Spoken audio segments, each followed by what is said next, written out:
war in Afghanistan, not when the invasions occurred and not since.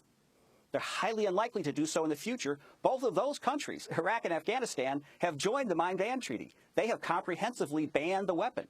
They've banned any possession of the weapon. The U.S. would be going against the treaty obligations of those countries if they were to use anti-personnel landmines in those countries.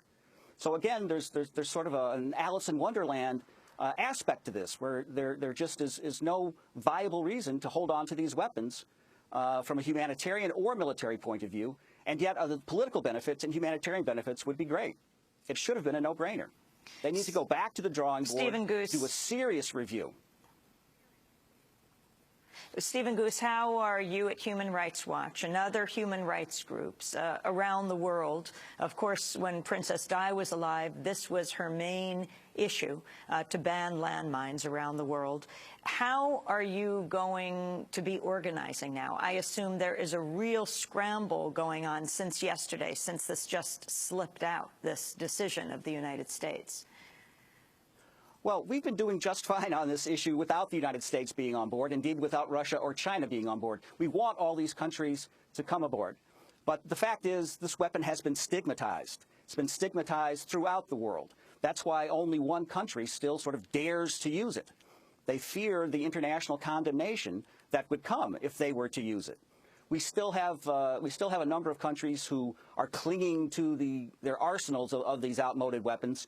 But in fact, the power of the convention, the power of the stigma against the weapon affects even those who are outside of it. So this is a disappointment, but it's no sort of death blow to the efforts to get rid of this weapon. It would help us to have the U.S. on board, could bring additional countries on board as well.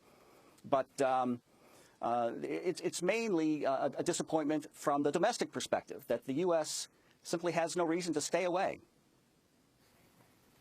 Stephen Goose, Director of Human Rights Watch's Arms Division, longtime leader in the movement to ban landmines. Thank you very much for joining us from Washington, D.C., as we continue in Washington, the state, from Seattle. This is Democracy Now! We'll be back in a minute. First we got the bomb, and that was good, 'cause we love peace and motherhood. Then Russia got the bomb, but that's okay, 'cause the balance of power's maintained that way. Who's next? France got the bomb, but don't you grieve, 'cause they're on our side, I believe. China got the bomb, but have no fears. They can't wipe us out for at least 5 years. Who's next?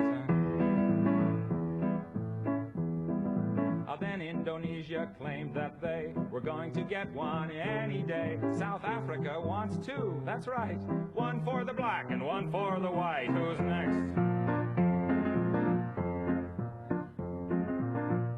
Egypt's gonna get one too, just to use on you-know-who.